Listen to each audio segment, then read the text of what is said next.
ক্লাসরুমে এক অদ্ভুত নিস্তব্ধতা। মিয়োকো নামের একটি মেয়ে ক্লাসরুমে আত্মহত্যা করে, আর তারই 4 জন বন্ধু মজা করে উৎসাহ নিয়ে সেটি দেখতে থাকে। কেউ আটকায় না। আর কিছুক্ষণের মধ্যেই মিয়োকোর অতৃপ্ত আত্মা চারিদিকে ঘুরতে শুরু করে। তাহলে চলুন শুরু করা যাক। মুভির শুরুতে আমরা দেখি মিয়োকো নামের একটি মেয়ে ক্লাসরুমের মাঝখানে ফাঁসি নিচ্ছে। তারই 4 জন বন্ধু তাকে ঘিরে দাঁড়িয়ে রয়েছে, কিন্তু কেউ তাকে থামানোর চেষ্টা করে না। আর কিছুক্ষণের মধ্যেই সে আত্মহত্যা করে। এরপর আমরা একটি মেয়েকে দেখতে পাই, যার নাম ইওরা। সে ছিল মিয়োকোর বেস্ট ফ্রেন্ড।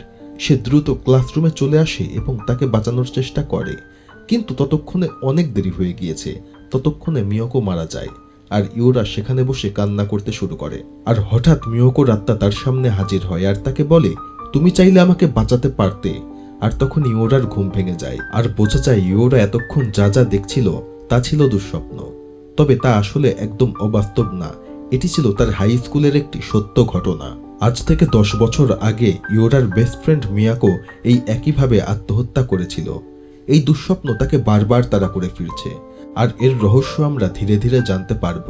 যাই হোক, ইওরা তখনই তার হাই স্কুলের সেই 4 জন বন্ধুকে মেসেজ করে একটি রেস্টুরেন্টে ডেকে নিয়ে আসে এবং তারা 5 জন একসঙ্গে মিট করে। এখানে 2 জন ছেলের একজনের নাম ছিল জিনতাই এবং আরেকজন ছিল ইনসিওক। আর মেয়েদের মধ্যে একজন ছিল লি এবং আরেকজন ছিল হাইজিন।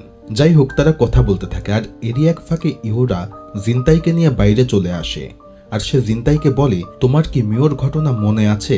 কিন্তু জিনতাই এখানে বলে সে মিও নামে কাউকে চেনে না।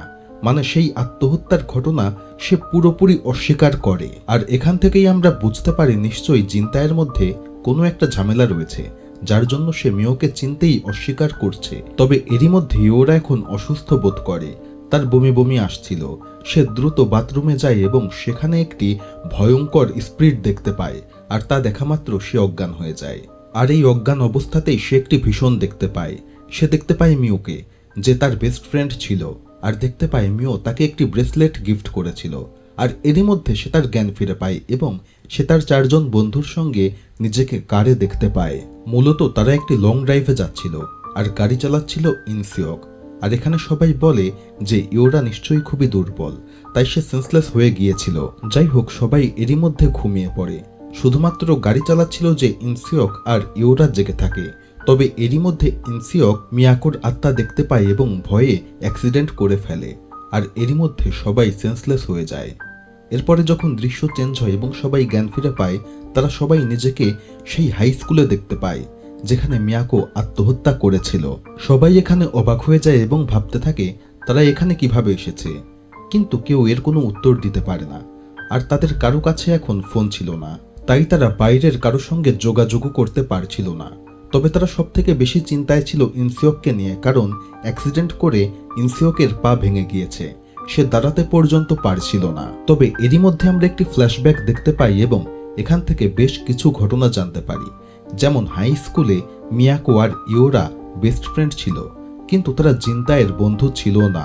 জিনতাই আর বাকি 3 জন ছিল আলাদা গ্রুপ, কিন্তু ইওরা সেই গ্রুপে বন্ধুত্ব করতে চাইছিল। কিন্তু তারা এই ইওরাকে বন্ধু বানায় না, বরঞ্চ তার সঙ্গে অনেক দুর্ব্যবহার এবং বুলি করতে থাকে।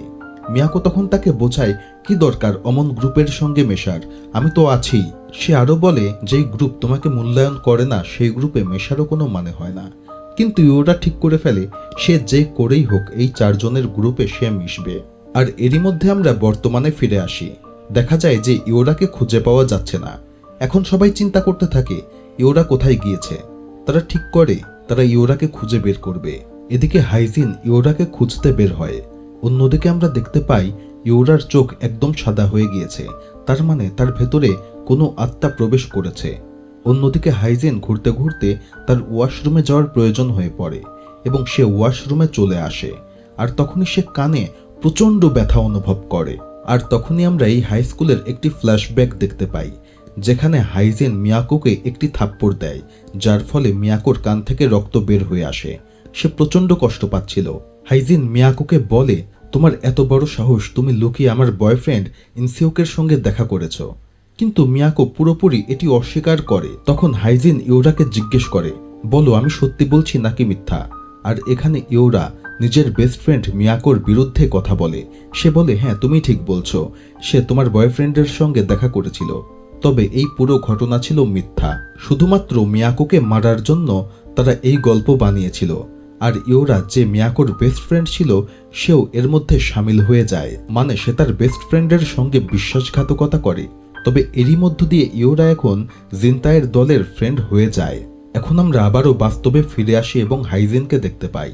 দেখা যায় হাইজিনের পেছনেই মিয়াকোর আত্মা রয়েছে, আর সেই আত্মা এখন হাইজিনকে বলে নিজের কানে এই স্ক্রুড্রাইভারটি ঢুকিয়ে নাও। আর তখনই সেখানে একটি স্ক্রুড্রাইভার চলে আসে।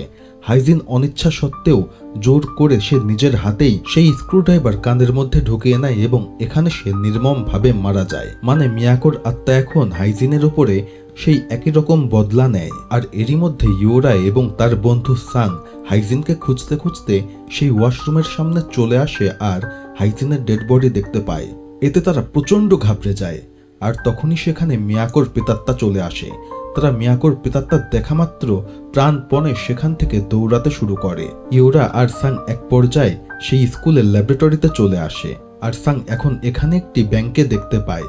আর তখনই আমরা একটি ফ্ল্যাশব্যাকও দেখতে পাই, যেখানে স্যাং মিয়াকোকে জোর করে একটি ব্যাংক খাওয়ানোর চেষ্টা করছিল।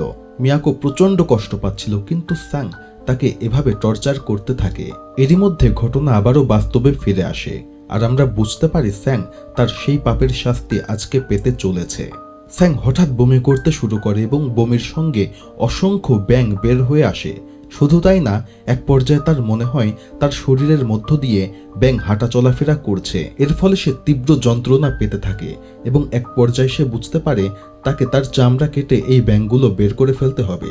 তাই সে একটি সার্জিক্যাল নাইফ তুলে নেয় এবং সেটি দিয়ে নিজের পেট নিজে কেটে ফেলে, যার ফলে স্যাংয়েরও এখানে ভয়ঙ্করভাবে মৃত্যু হয়।